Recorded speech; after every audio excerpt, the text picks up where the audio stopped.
everybody, my name is Sam and this is my friend Charlie here. We've got Ben back there behind the camera, and after talking about some stuff the other day and all the YouTube channels and online resources that we've used to complete several projects, we kind of decided that we wanted to give it a shot ourselves, but with a little bit different premise behind the entire concept. The idea that we had is that we'd have a couple of idiots running around a shop learning how to do stuff, and we'd let you follow along while we do it, and you get to watch all the stupid mistakes we make. And, you know, if I cut the end of my thumb off, you'll get to see that too. We're going to go through some woodworking stuff, we're going to go through some mechanical stuff, and we'll probably take some of the toys out and use them and abuse them as well. So there's going to be lots of stuff to come, and hopefully you'll be along for the ride. Thank you. All right, cameraman Ben here. Sam and Charlie were nice enough to go out and grab a bunch of new lighting equipment for the garage so that we will have consistent lighting.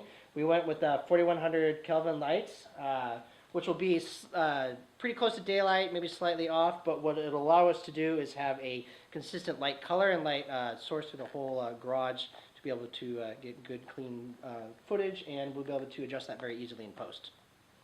Alright, so as Ben just went over, we're changing all the lights so that they're equivalent in the garage, and we need some more light for various, project-y things.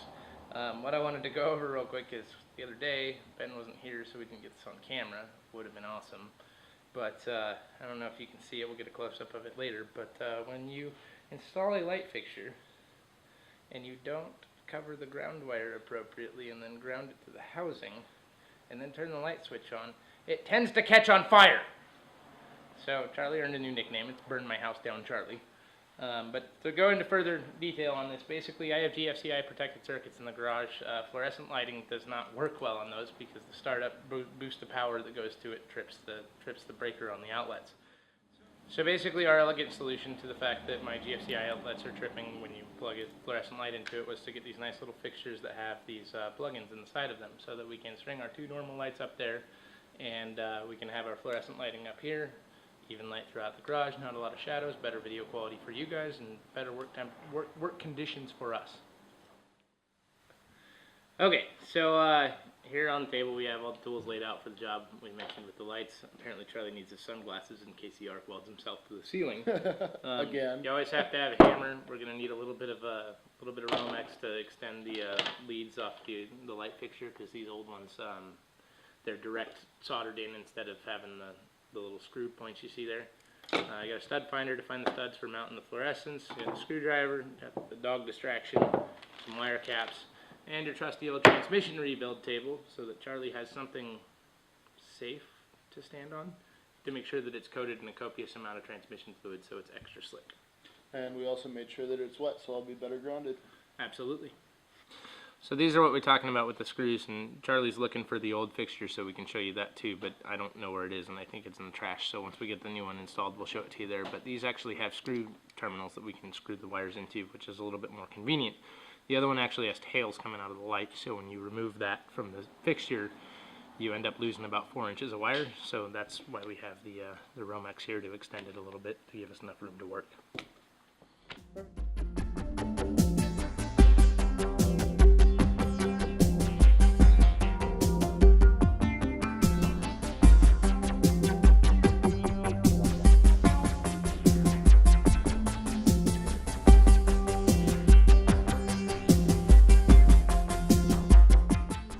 So this here is what we were talking about earlier, and since we've now replaced the socket, we can actually talk about it and show you what we're talking about.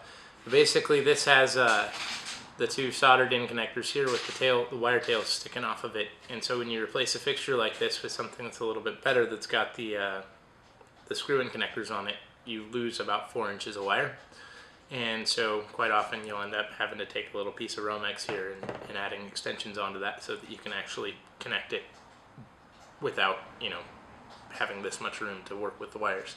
So anyway, just wanted to bring you back and show that now that we're done. Alright, so what I'm doing here is I'm attaching the various wires to the proper screw terminals in the outlet, socket/outlet here. And in order to do that, I need to bend a little hook in the end of the wire and then turn that hook around so that as I'm tightening the screw down on the hook, it tightens rather than unwraps. Alright, so what I'm doing here is I'm bending a little hook and then I'm attaching that hook to the appropriate terminal on the outlet. The important thing is to make sure the hook goes around clockwise, so that as you tighten the screw down, it pulls it in rather than unwrapping it. And I'm just going to loop that over this if I can get it in there. I might have to loosen that screw up just a little bit more. So we've got the ground wire over here going to the green screw, the neutral wire, the white wrapped one, going to the silver screw, and the hot wire going to the the brass screw here. The main reason you want to make sure you do it this way is because that way the hot terminal is at the base of the bulb socket over here, and it makes it a lot less likely that someone's going to tangle with 120 volts if they bump it wrong.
So to finish off this exercise in lighting the shop here, we're going to go ahead and install the fluorescent lights, and I wanted to just run you through the basic steps of this, even though most people can figure it out.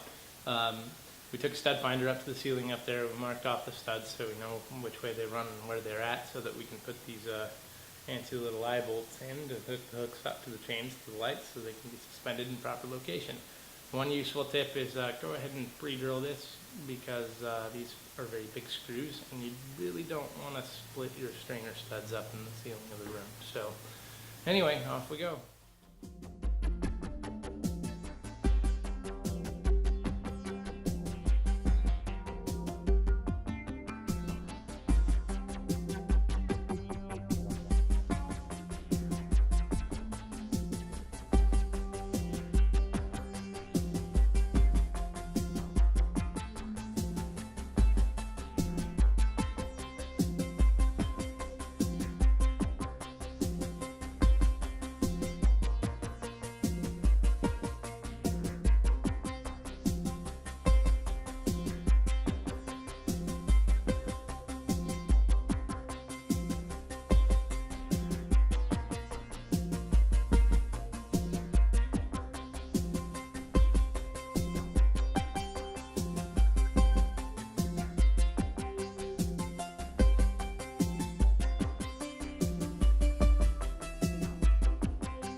So we just finished changing out the light sockets for light sockets that have a grounded electrical plug in them.